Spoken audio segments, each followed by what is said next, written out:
Olá, boa noite. Este é o Jornal da Justiça desta quinta-feira, 26 de março. Depois de conversar com empresários, o presidente do Supremo Tribunal Federal e do Conselho Nacional de Justiça, ministro Dias Toffoli, se reúne com representantes das centrais sindicais para discutir medidas de proteção ao emprego durante a pandemia do coronavírus.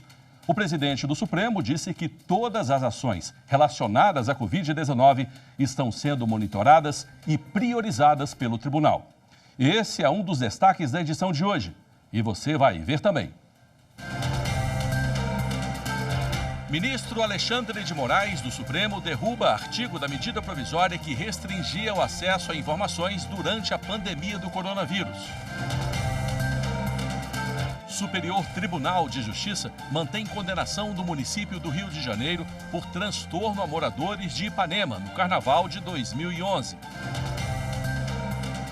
No Distrito Federal, a 21ª Vara Federal autoriza a empresa a suspender temporariamente o pagamento de impostos federais.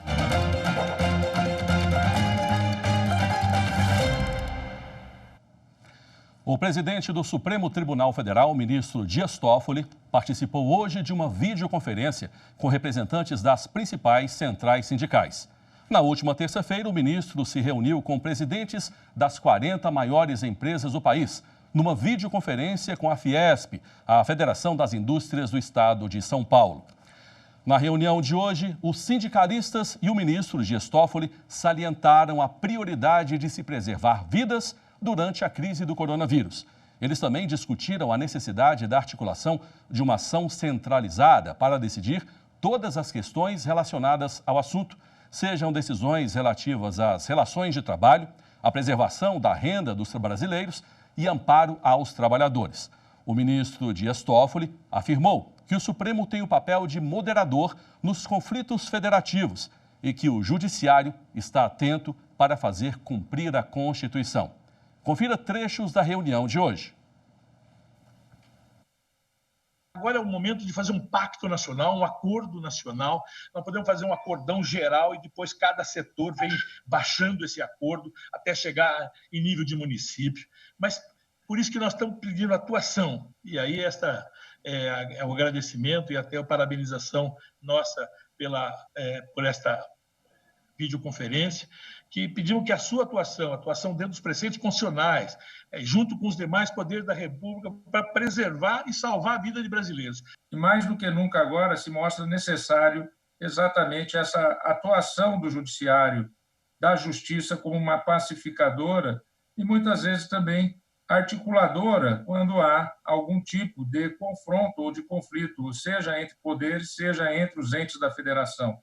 Até porque a característica específica do Supremo Tribunal Federal foi exatamente ser um moderador dos conflitos federativos, e hoje nós verificamos um conflito federativo na atuação nesse combate à crise da pandemia, e também nós verificamos muitas vezes algum distensionamento que é natural que aconteça entre os poderes, tendo em vista visões diferentes. Eu estive há 2 dias atrás, em videoconferência com o Paulo Scaff, organizada pelo Paulo Scaff, com vários empresários, e há uma unidade de sentido, seja naquela com os empresários, seja agora aqui com vocês, que é a defesa da saúde aliado a uma defesa do emprego e do parque produtivo. Então, eu ouvi de vocês falar aí a necessidade de manter o parque produtivo, porque é assim que se mantém o emprego, e lá também na conferência com eles, a necessidade, a importância de se manter empregos, porque são pessoas que já foram formadas, são pessoas que já estão atuando, são valores agregados que também, da parte do setor produtivo, eles não querem perder. Em relação ao Judiciário, em primeiro lugar, saibam que nós estamos atentos a fazer cumprir a Constituição, que é o nosso papel. E mesmo numa situação em que muitas vezes a excepcionalidade da crise necessita de excepcionalidade de soluções, mas elas feitas de maneira acordada, elas vão se sustentar. Então, isso tem sido sempre o que eu tenho dito. Se nós fizermos as coisas acordadas para enfrentar esse drama que passa toda a sociedade brasileira, nós vamos ter maior sustentabilidade. Nós temos trabalhado nesse sentido. Em relação especificamente a essas questões da área do mundo do trabalho e da defesa do sindicalismo e das garantias do cidadão, do trabalhador, tenho certeza que o Supremo vai atuar no cumprimento da Constituição, nos limites da Constituição. Saibam disso. Durante a conversa, a principal preocupação foi com as medidas provisórias que, segundo as centrais sindicais, estariam reduzindo direitos trabalhistas. O deputado Paulinho da Força lembrou que o presidente Dias Toffoli já atuou nas negociações da MP 927, que permitia a suspensão dos contratos de trabalho. Eu quero te agradecer pela sua atuação com relação à medida provisória 927. A sua atuação, acho que foi a mais importante delas para poder fazer com que o governo voltasse atrás e mantivesse... Você me ligou logo cedinho. Te acordei, né? É bom os amigos aí, os companheiros saberem. O Paulinho me acordou cedinho naquele...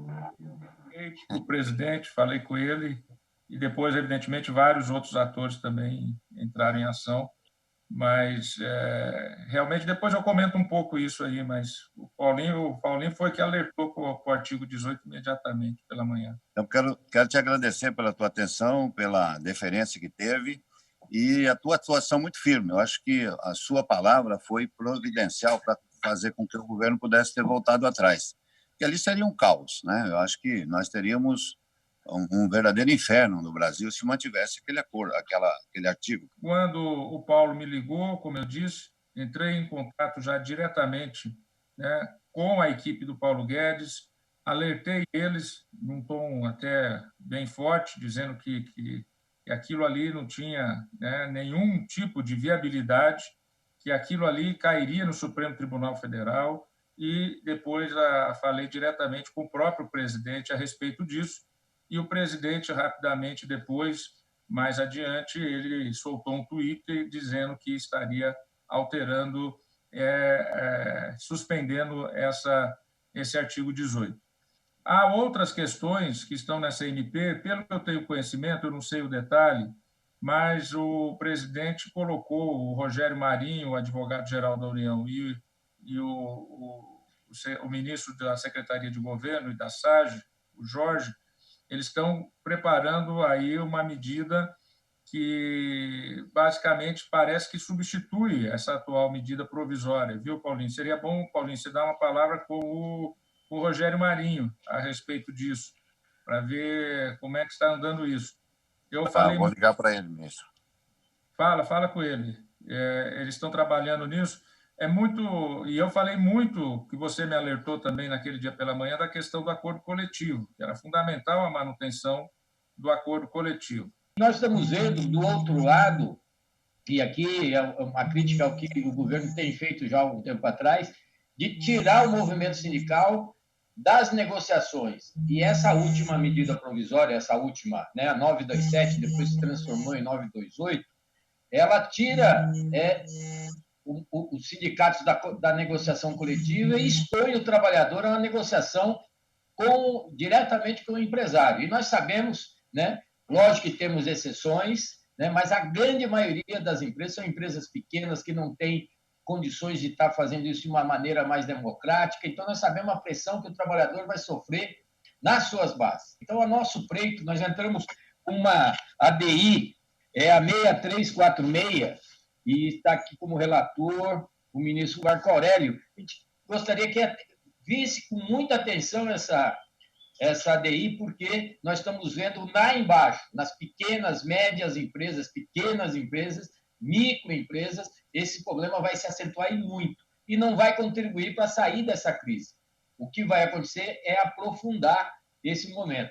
E uma outra questão também, para ser um pouco rápido, nós estamos com uma ADI também, que foi, demos entrada aí no Supremo em maio do ano passado, que é aquela ADI que pede que se anule na nova legislação trabalhista as homologações dentro das empresas.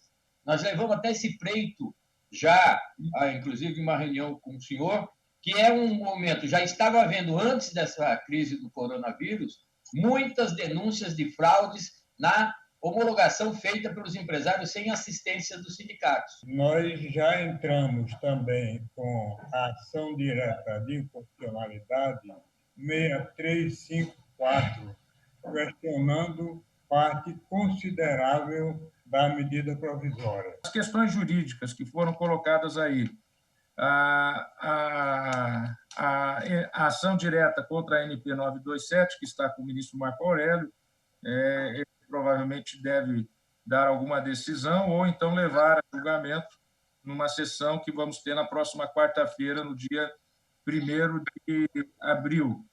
Né? Também foi falado pelo Miguel daquela antiga medida provisória, aquela ação direta anterior, de maio de 2019, né, que também está lá no Supremo, estamos atentos a isso, que é a questão da homologação dentro das empresas. Aqui também temos aqui a fala, também o Sérgio Nobre também falou de criar um fórum, né, com a participação da sociedade civil, os riscos de perda de emprego na micro e pequena empresa. Pelo que eu conversei com o Rogério Marinho, ele está trabalhando numa proposição de uma MP nova, estabelecendo critérios diferenciados para as micros e pequenas empresas, a respeito do auxílio e do apoio. Né? Deixa eu ver aqui do que eu anotei. A questão das vigências das MPs, que foi mencionado pelo Neto, essa ação está com o ministro Alexandre de Moraes, pelo que eu conversei com ele, evidentemente que não deve prosperar esse pedido de prorrogar as MPs, porque ela tem prazo constitucional. Isso seria adentrar na soberania do Congresso Nacional, que tem o prazo para analisar e para verificar as medidas provisórias. Então, eu acho muito difícil que prospere. Praticamente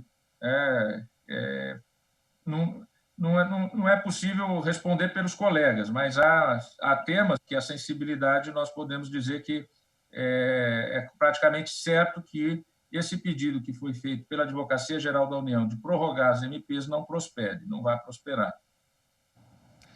No encontro, o ministro Dias Toffoli também defendeu uma ação coordenada para o enfrentamento ao coronavírus. É o que você vai ver. Daqui a pouquinho, a gente volta já já. Justiça para mim é igualdade.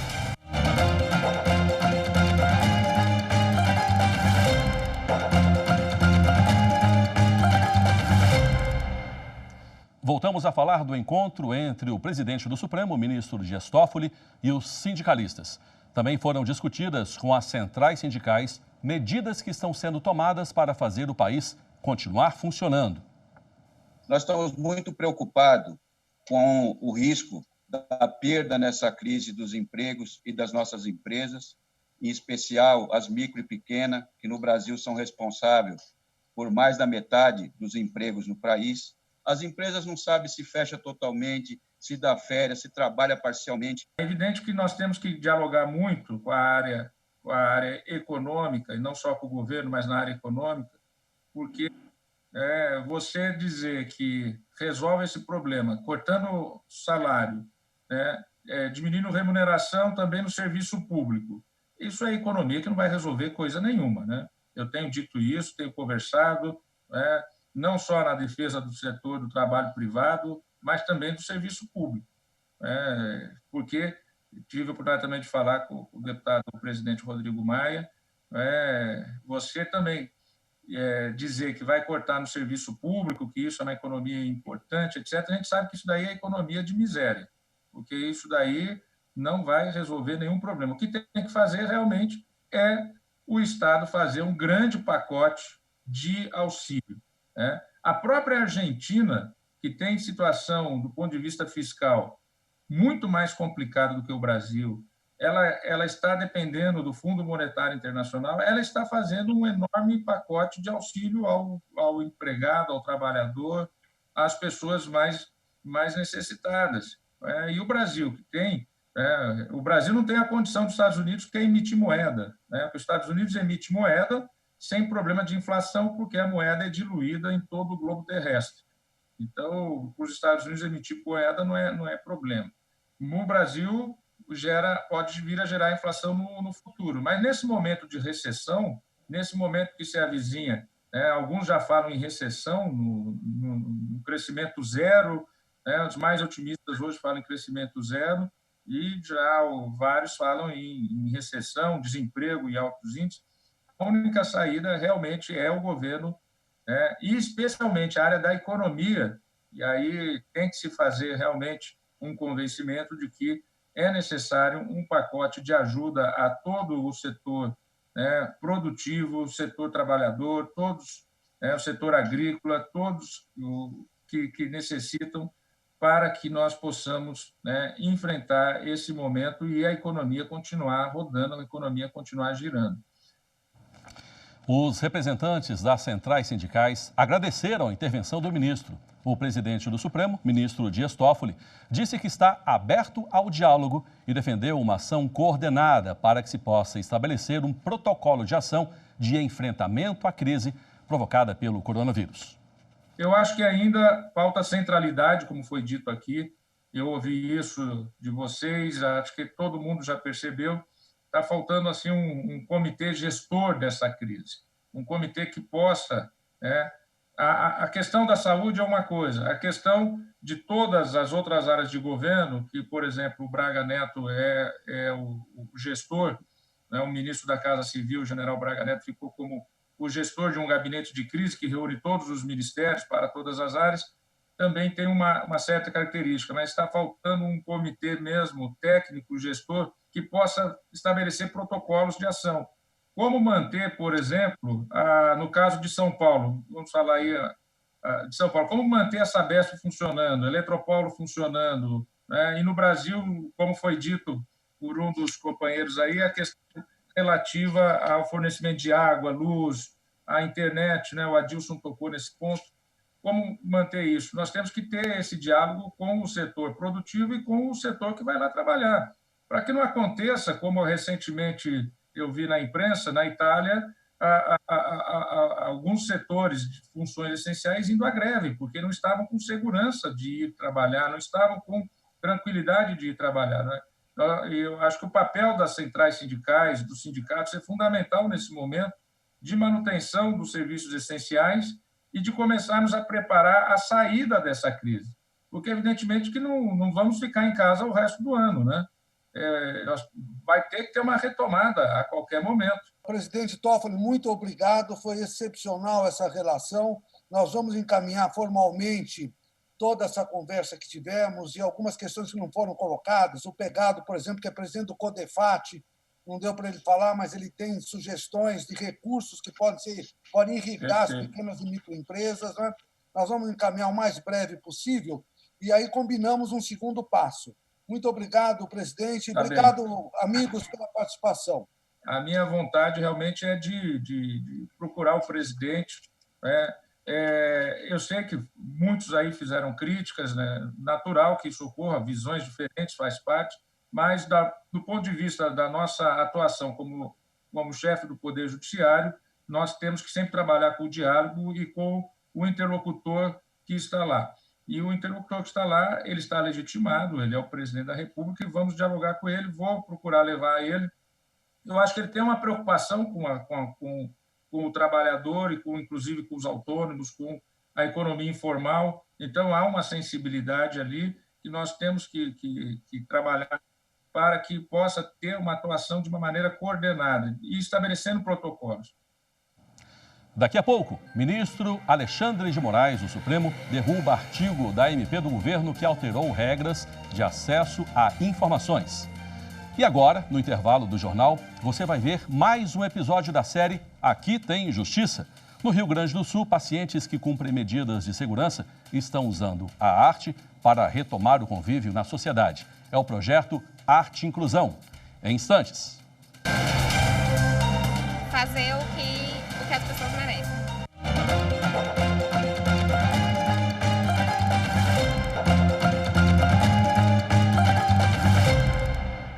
O ministro do Supremo, Alexandre de Moraes, concedeu liminar numa ação direta de inconstitucionalidade para suspender a eficácia de um artigo da medida provisória que limitou o acesso às informações prestadas por órgãos públicos durante a pandemia do novo coronavírus. Quem comenta a decisão é a consultora jurídica da TV Justiça, Karina Zucolotto, que está lá na casa dela, vai falar com a gente pelo Skype. Boa noite, Karina, tudo bem? Olá, Cristiano, boa noite, tudo bem? Boa noite para você, para todos que nos assistem. E a informação de hoje aqui vem do gabinete do ministro Alexandre de Moraes. Como você disse, ele atendeu o pedido do Conselho Federal da OAB para suspender a eficácia de um dispositivo da Lei de Enfrentamento dessa crise do coronavírus, que foi inserido justamente por uma medida provisória recentemente aprovada e editada pelo presidente da República. E essa medida provisória fez inserir nessa legislação situações que restringiriam o acesso à informação dos cidadãos. E a OAB buscava justamente afastar esses dispositivos por entender que haveriam violações à Constituição Federal.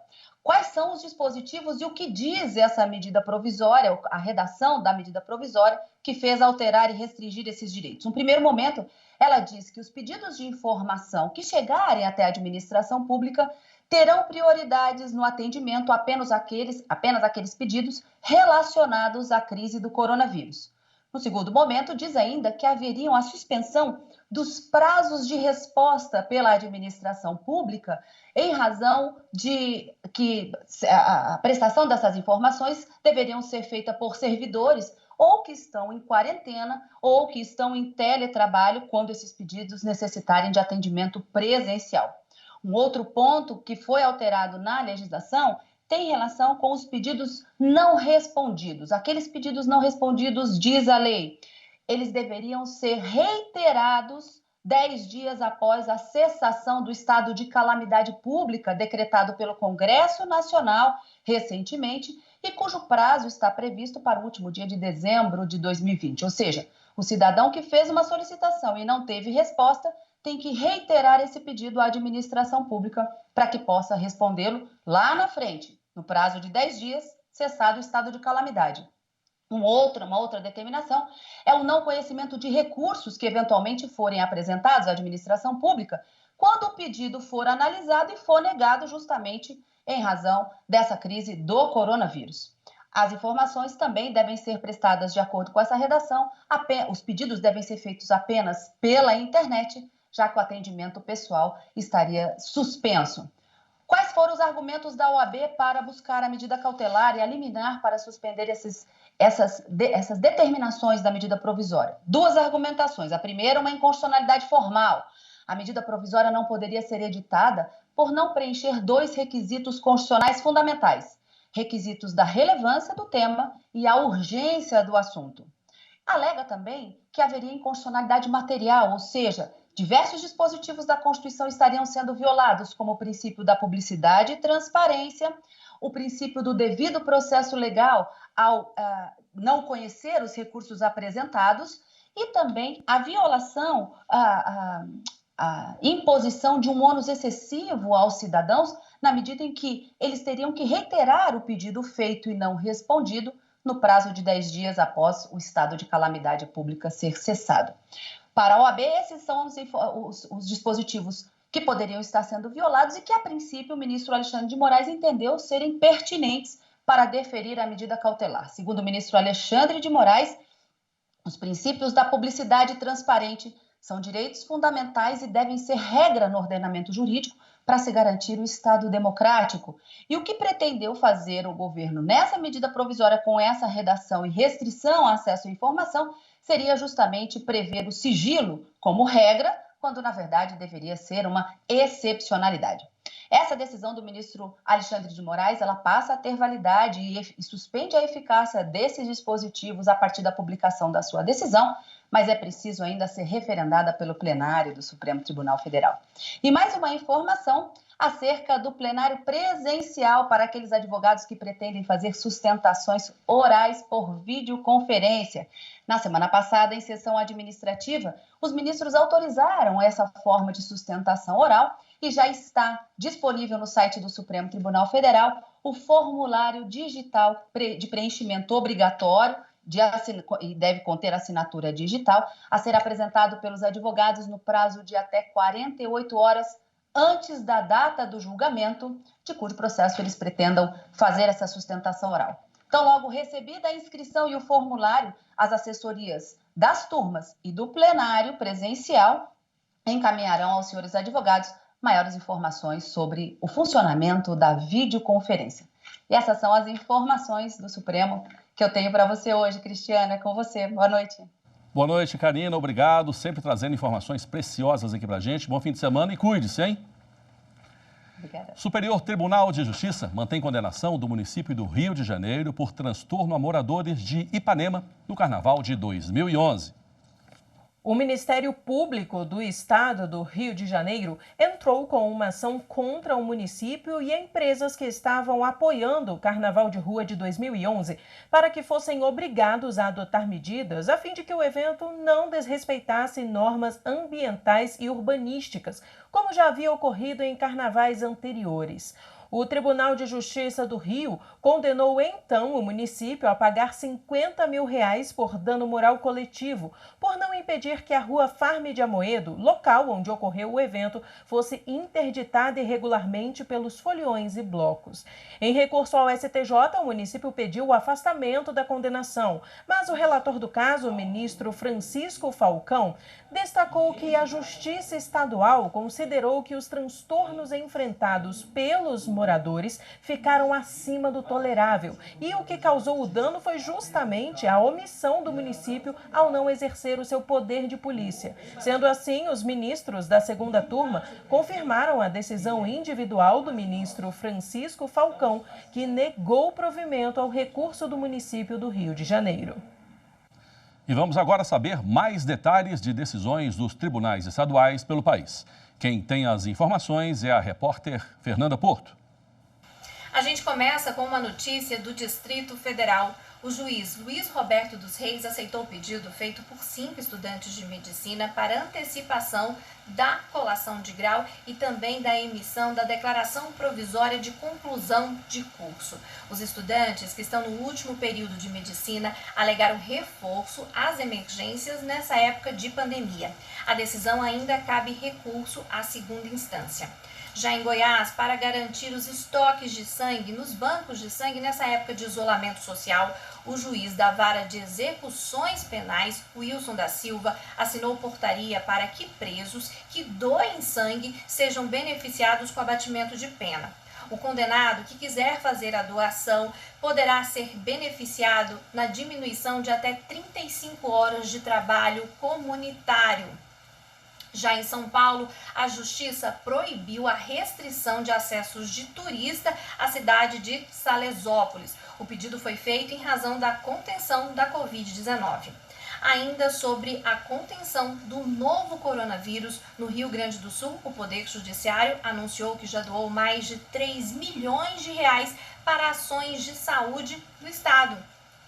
E para encerrar, em Minas Gerais, quem quer participar do projeto de reconhecimento de paternidade pelo projeto Justiça Itinerante vai ter um tempinho a mais. As inscrições foram prorrogadas até o dia 15 de maio. Quem tiver interesse, basta acessar o site do Tribunal de Justiça. A Advocacia Geral da União conseguiu, junto ao Tribunal Regional Federal da 5ª Região, suspender decisão da Justiça Federal do Ceará que impedia o desembarque de estrangeiros pelo Aeroporto Internacional Pinto Martins, em Fortaleza. A decisão veio minutos depois do pouso de um avião que vinha de Miami, nos Estados Unidos, na madrugada dessa quinta-feira. Desde o dia 19 de março, a Presidência da República restringiu, pelo prazo de 30 dias, a entrada no Brasil por via aérea de estrangeiros de 8 países, nativos ou que estiveram nesses locais de passagem.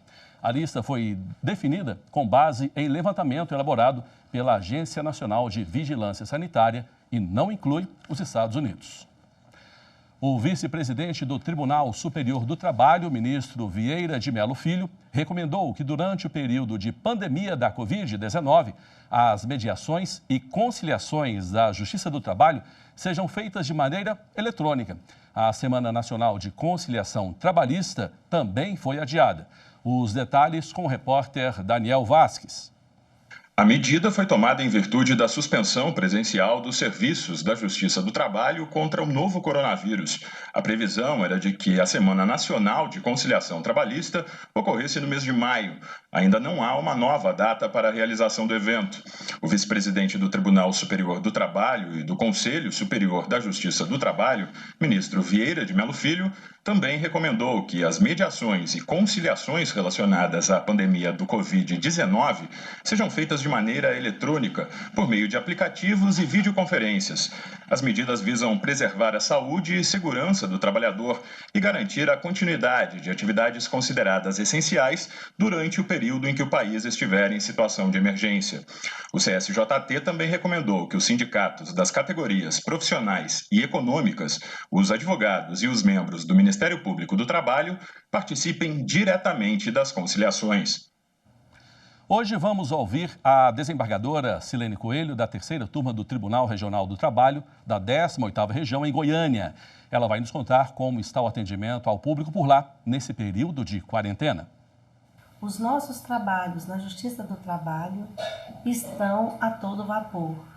100% dos nossos servidores e 100% dos nossos magistrados continuam normalmente os seus afazeres, pois o nosso processo é 100% eletrônico. Nós estamos do lado do jurisdicionado, continuaremos trabalhando normalmente em tempos tão difíceis como este. A Polícia Federal determinou o afastamento de integrantes da equipe que trabalha no setor de imigração do aeroporto do Recife. A medida foi necessária por causa da pandemia do coronavírus. Um dos agentes que atuava no local está infectado e outros 2 apresentam sintomas da doença. Apenas um dos agentes não relatou nenhuma mudança no estado de saúde. Os 4 policiais estão de quarentena. A suspeita é de que eles foram contaminados depois da chegada de um voo com 8 italianos. No Distrito Federal, a 21ª Vara Federal autorizou uma empresa a suspender temporariamente o pagamento de impostos federais. Quem tem as informações é a repórter Viviane Moraes. Viviane Novaes. O juiz federal substituto Rolando Spanholo determinou a suspensão do pagamento de impostos federais por 3 meses. Entre esses impostos estão o PIS, a COFINS e a CSLL, Contribuição Social sobre o Lucro Líquido. Segundo a decisão, a medida é para garantir mais de 5.000 empregos e evitar o fechamento da Services, Assessoria e Cobranças, uma empresa de cobrança com filiais em várias partes do Brasil. Essa empresa é que entrou com a ação na Justiça. O juiz Rolando Spanholo seguiu o mesmo entendimento do Supremo Tribunal Federal, que deu tratamento idêntico aos estados de São Paulo e Bahia. O prazo aí de 3 meses de suspensão de impostos se baseia no período de pico da pandemia do coronavírus aqui no país. O governo de Goiás confirmou a primeira morte por coronavírus no estado. A vítima, de 66 anos, morava em Lusiânia, no entorno do Distrito Federal. A mulher esteve em Brasília 10 dias antes de aparecer os primeiros sintomas. Ela apresentava problemas de saúde, como hipertensão arterial, diabetes, doença pulmonar obstrutiva crônica, além de histórico de dengue. O Ministério da Saúde confirmou hoje 2.915 casos de coronavírus no Brasil. De ontem para hoje, houve aumento de 20% no número de casos confirmados no país. 77 pessoas morreram por complicações com a Covid-19. Hoje completa um mês desde o primeiro caso da Covid-19 confirmado no Brasil. Segundo o secretário executivo do Ministério da Saúde, João Gabardo, nos próximos 30 dias, a progressão da doença vai entrar na fase crítica, já que o Brasil enfrenta ainda o início da epidemia. E hoje o governo federal publicou um decreto que amplia os serviços considerados essenciais, aqueles que não podem parar durante a crise do coronavírus. Entre esses serviços estão a geração e distribuição de energia elétrica, a produção e distribuição de petróleo, gás e combustíveis, a distribuição e produção de papel moeda, ou seja, de dinheiro que deve chegar até o cidadão, o trânsito de mercadorias e insumos entre os municípios, as lotéricas e os cultos religiosos. Esse último com a recomendação expressa de que devem seguir as orientações do Ministério da Saúde, como, por exemplo, o distanciamento entre as cadeiras de pelo menos 2 metros e a higienização constante, principalmente das mãos. Hoje, o governo anunciou que zerou o imposto de importação da cloroquina para uso exclusivo de pacientes em estado grave da Covid-19 e também em hospitais. E o presidente da Câmara, deputado Rodrigo Maia, deu uma entrevista coletiva hoje, onde anunciou que a ajuda proposta pelo governo de R$ 200 para trabalhadores sem renda fixa deve ser aumentada pelo Poder Legislativo para R$ 500. Segundo o presidente da Câmara, o impacto desse aumento deve ficar entre 10 e 12 bilhões de reais. O presidente da Câmara também entende, na opinião dele, que a ajuda para trabalhadores e empresários por parte do governo deveria ficar entre 300 e 400 bilhões de reais. E uma última notícia. Há pouco, o governo federal publicou portaria que restringe a entrada de estrangeiros no Brasil por meio dos portos. A restrição vale por 30 dias para estrangeiros de todas as nacionalidades, inclusive tripulantes de navios. De acordo com o governo, não haverá prejuízo para o desembarque de cargas. O Jornal da Justiça de hoje fica por aqui. E não se esqueça, mande seu recado ou sugestão de reportagem para o nosso WhatsApp, 619-9260-6116. Uma ótima noite para você.